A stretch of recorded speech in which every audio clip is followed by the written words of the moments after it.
जय हिंद, नमस्कार साथियों, क्या हाल है? कैसे बच्चे हो? चलिए जल्दी जल्दी क्लास ज्वाइन कीजिए।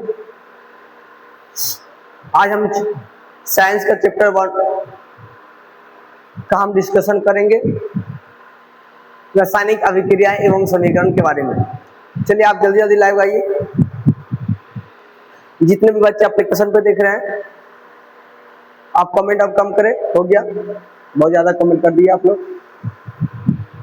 चलिए अब क्लास कंटिन्यू करते हैं, आइएगा।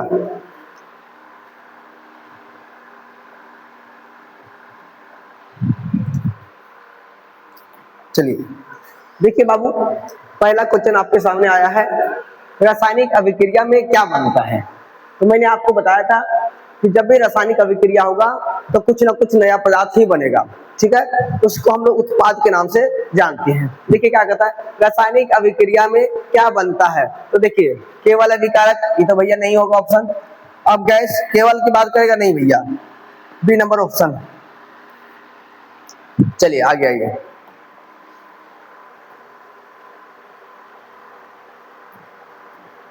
देखिए अगला क्वेश्चन कहता है बाबू, रासायनिक अभिक्रिया का एक उदाहरण है।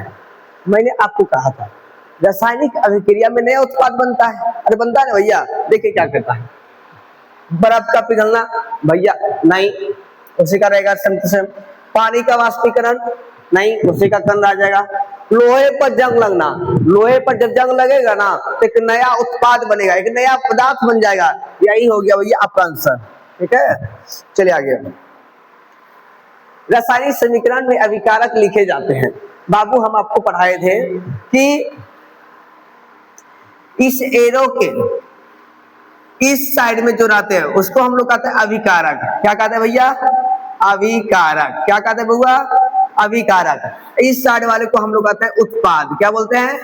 उत्पाद। तो देखिए अभिकारक के बारे में पूछा है आपको, तो अभिकारक बारे में पूछा तो किधर है? एरो के बाएं साइड में। आंसर मार दिए बाएं। चलिए अगला क्या है, कैल्शियम ऑक्साइड और H2O मिलकर क्या बनाया भैया? Calcium hydroxide.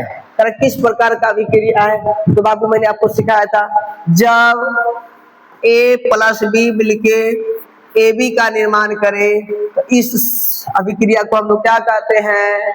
संयोजन अभिक्रिया। मैंने कहा था दो को से जुड़ के एक बन जाएगा, उसको हम लोग संयोजन अभिक्रिया। एक से दो को बन जाएगा वियोजन अभिक्रिया। किसी को विस्थापित कर देगा विस्थापन अभिक्रिया। आदान प्रदान कर देगा, तुमको हम दे रहे हैं, तू हमको दे दो, उसको हम लोग क्या कहते हैं? विस्थापन अभिक्रिया। चलिए आइए देखिए फिर क्या लिखा हुआ है, संयोजन अभिक्रिया।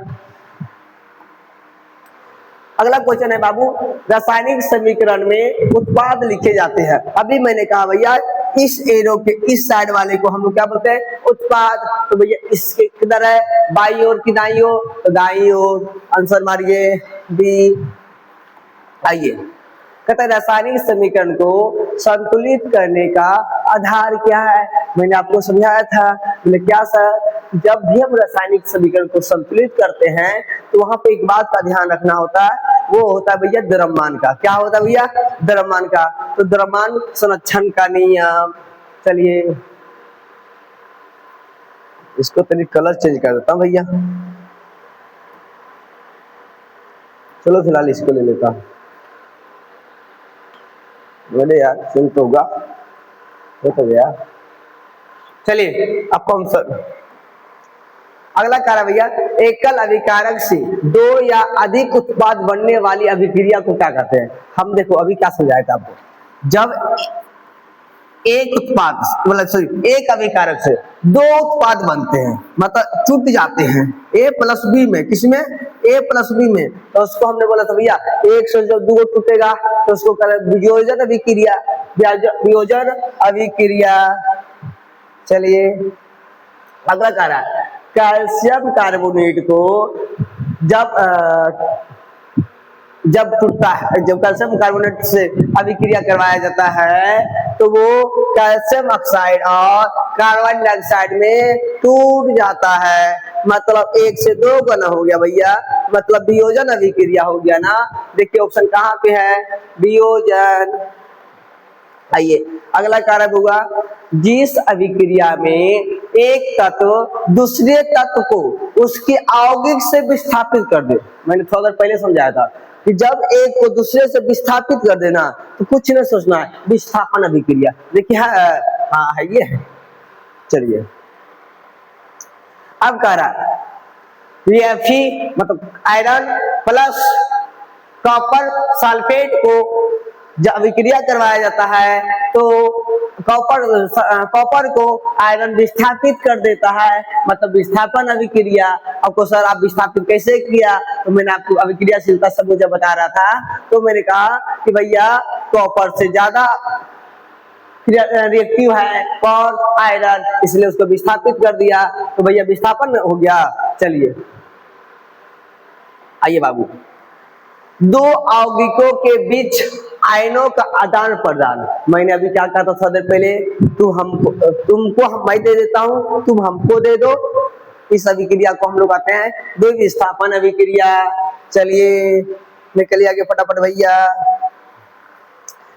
कहता भैया सिल्वर नाइट्रेट को सोडियम क्लोराइड के साथ क्रिया करवाते हैं तो सिल्वर क्लोराइड और सोडियम नाइट्रेट का निर्माण होती है। इस यहाँ जो अभिक्रिया है किस प्रकार की अभिक्रिया है, तो देखो अदला बदली किया है, हाँ किया है ना, तो अब सोचिए मत, आराम से मार के निकल जाइए। तनी मोटा आर कर देता हूं। चलिए आगे अगला कहा जा रहा है ऑक्सीजन का जुड़ना कहलाता है। मैंने आपको समझाया था कि भैया जब ऑक्सीजन प्लस करेगा मतलब जुड़ेगा तो उसको हम लोग कहते हैं ऑक्सीकरण। क्या कहते हैं, ऑक्सीकरण। क्या कहते हैं भैया, ऑक्सीकरण। और जब ऑक्सीजन हटेगा, क्या करेगा, हटेगा, तो उसको हम लोग कहते हैं भैया अपचयन। क्या कहते हैं बुआ, अपचयन। ए छोटका मन से पढ़ो, कमेंट मत करो खाली। ऑक्सीजन का जुड़ना ऑक्सीकरण। चलिए मार के निकलिए। अब कह रहा है ऑक्सीजन का हटना, अभी मैंने सिखाया ऑक्सीजन का जुड़ना ऑक्सीकरण, ऑक्सीजन का हटना अपचयन। देख लो कहां पे है। जिस अभिक्रिया में ऑक्सीकरण और अपचयन दोनों साथ साथ होते हैं उस अभिक्रिया को क्या कहते हैं, तो मैंने आपको कहा था जब दोनों क्रियाएं साथ साथ हो, ऑक्सीकरण और अपचयन भी, तो उस अभिक्रिया को हम लोग कहते हैं रेडॉक्स अभिक्रिया। किधर है भैया, हमारी फटाक से आइए। लोहे पर जंग लगना किसका उदाहरण है भैया, लोहे पर जंग कब लगता है, तो ध्यान से सुनिएगा, जब लोहा को नमी प्राप्त होगा, ठीक है, और दूसरा ऑप्शन ऑक्सीजन मिल जाएगा तबे ना जंग लगेगा उस पर। तो भैया ऑक्सीजन उसके साथ जुड़ा तब ना जंग लगा, मत ऑक्सीजन का जुड़ना हो गया तो हो गया ऑक्सीकरण। क्या हो गया, ऑक्सीकरण। आइए अब कह रहा है जंग का मुख्य घटक, जंग का मुख्य घटक के बारे में आपसे बात करें। मैंने अभी कहा भैया ऑक्सीजन और नमी मिलेगा तो जंग लग जाएगा, बोला ठीक है। चलिए देखता हूं इसमें क्या है। आयरन सल्फाइड बिल्कुल नहीं होगा, आयरन क्लोराइड बिल्कुल नहीं, आयरन कार्बोनेट बिल्कुल नहीं, तो एक ऑप्शन में बचा ले भैया बी नंबर। आपको ऑप्शन एलिमिनेशन का मेथड आपको पता होना चाहिए, तब आप एग्जाम हॉल में और तेजी गति से बना के आएंगे, ठीक है, ध्यान रखिएगा। आइए कहता है तेल एवं वसा के ऑक्सीकरण के कारण भोजन का स्वाद एवं गंध खराब होना कहलाता है। देखिए भैया जब कोई खाने वाला चीज उसका स्वाद खराब हो जाता है तो इसको हम लोग नाम देते हैं, हम इसको नाम देते हैं विकृत गंधिता। क्या नाम देते हैं भैया, विकृत गंधिता। देखिए ध्यान में ऑप्शन कहाँ है भैया, विकृत गंधिता ऑप्शन में मिल गया। चलिए आगे। अब कहता है विकृत गंधिता को रोकने के लिए खाद्य पदार्थों में मिलाया जाता है। तो भैया रोकना है ना, तो इसका मतलब क्या है भैया, ऑक्सीकृत होने से बचाना है उसको। उत्प्रेरक भैया ये तो एकदम खतरनाक है, अम्ल मिलाएंगे तो और खराब हो जाएगा, और खराब हो जाएगा। एक ऑप्शन में बच रहा है भैया। कहते चांदी की वस्तुओं पर काली परत बनने का कारण क्या है भैया, चांदी की वस्तुओं पर काली परत क्यों बनता है, इसलिए बनता है कि वो ऑक्सीजन से अभिक्रिया कर लेता है, तो ऑक्सीजन से अभिक्रिया करने के कारण से उसमें काली परत बन जाती है, तो उस पर क्या कहते हैं, ऑक्सीकरण। तांबे की सतह पर हरी परत बनने का कारण क्या है? देखिए इस क्वेश्चन को आपको ऑप्शन एलिमिनेशन के आधार पर आप बनाइएगा तो ज्यादा बेस्ट रहेगा। देखिए क्या तांबा का वाष्पीकरण हुआ? नहीं ना। दहन हुआ? नहीं ना। ऑक्सीजन कहाँ हुआ? ऑक्सीजन कहाँ उससे हट गया? जो एक एक ऑप्शन आपको दिख रहा है, संक्षारण। आइए, कहता है निम्न में से कौन सी अभिक्रिया ऊष्माक्षेपीय अभिक्रिया है? भैया हम आपको सिखाए थे वैसी अभिक्रिया जिसके वैसी अभिक्रिया जिसमें ऊष्मा निष्कासन हो। अभिक्रिया करने के पश्चात ऊष्मा का निष्कासन हो, मतलब ऊष्मा दे हमको, उसको कहते हैं ऊष्माक्षेपीय अभिक्रिया। और जिस अभिक्रिया में ऊष्मा ले उसको कहते हैं ऊष्माशोषी अभिक्रिया। तो देखिए ऊष्मा क्या करिए भैया, ऊष्मा क्षेपीय अभिक्रिया के बारे में बताना है तो ध्यान से सुनिएगा। प्रकाश संश्लेषण होगा तो ऊष्मा निकलता है भैया, उससे अच्छा ऑप्शन और दिया हुआ है। देखिए ना, विद्युत का अपघटन ये तो नहीं भैया, कैल्शियम कार्बोनेट का अपघटन बिल्कुल नहीं भैया। इससे बढ़िया सबसे बढ़िया ऑप्शन तुमको आपको यहाँ दिख रहा है शोषण। आपको पता है ना हमारा शरीर शोषण क्यों करता है? ऊर्जा देने के लिए ना, बिल्कुल। अब कहता है ऊष्मा निकलने वाली अभिक्रिया कहलाती है। हमने भी थोड़ी देर पहले बताया भैया, जिस अभिक्रिया से ऊष्मा निकलती है उसे ऊष्माक्षेपीय अभिक्रिया कहते हैं, और जिस अभिक्रिया में ऊष्मा लिया जाता है ऊष्माशोषी अभिक्रिया कहते हैं। तो ऊष्मा निकलती है ना, निकल रही है ना, तो ऊष्माक्षेपीय अभिक्रिया।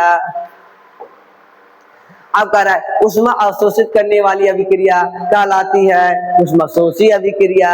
देख लीजिए, कहता है निम्न में कौन रासायनिक परिवर्तन है? भैया हम आपको सिखाए थे। बोले क्या मास्टर साहब? हम आपको सिखाए थे कि रासायनिक परिवर्तन और एक सिखाए थे भौतिक परिवर्तन। क्या सिखाए थे? एक भौतिक परिवर्तन सिखाए थे, एक रासायनिक परिवर्तन सिखाए थे। हम इसमें आपको कहे थे भैया, बोले क्या मास्टर साहब? हमने कहा था भैया आपको कि जब रासायनिक अभिक्रिया होगा ना तो एक अवस्था से दूसरी अवस्था में जाएगा तो ठीक है, लेकिन पुनः प्रारंभिक अवस्था में नहीं आ रहा है। साथ ही साथ एक नया पदार्थ बनाता है रासायनिक परिवर्तन। लेकिन भौतिक परिवर्तन क्या करता है? एक अवस्था से दूसरी अवस्था में चला जाता है, पुनः इस अवस्था से प्रारंभिक अवस्था में आ जाता है। तो इसलिए हम उसको कहते हैं भैया जो मिल जाए, जो क्या हो जाए, जो मिल जाए, पुनः मिल जाए, उसको हम लोग भौतिक परिवर्तन। जो ना मिले, जो ना मिले उसे हम लोग कहते हैं भैया रासायनिक परिवर्तन। तो देखिए ना क्या कर रहा है, आपको रासायनिक परिवर्तन बोला है ना, तो नहीं मिलने वाला बात खोजेंगे इसमें। कागज का काटना, कहा नया पदार्थ बना भैया? ना बना, कुछ नहीं ना बना नया। तो आइए खत्म हो गया। पानी का जमना कुछ नया नहीं है, लकड़ी का टूटना बिल्कुल नया नहीं है। एक एक ऑप्शन है दिख रहा है आपको, सी नंबर। कोई दिक्कत है? ठीक है बाबू। अब इसके 5 सेकेंड आएंगे, उसमें फिर हम लोग डिस्कशन करेंगे। धन्यवाद।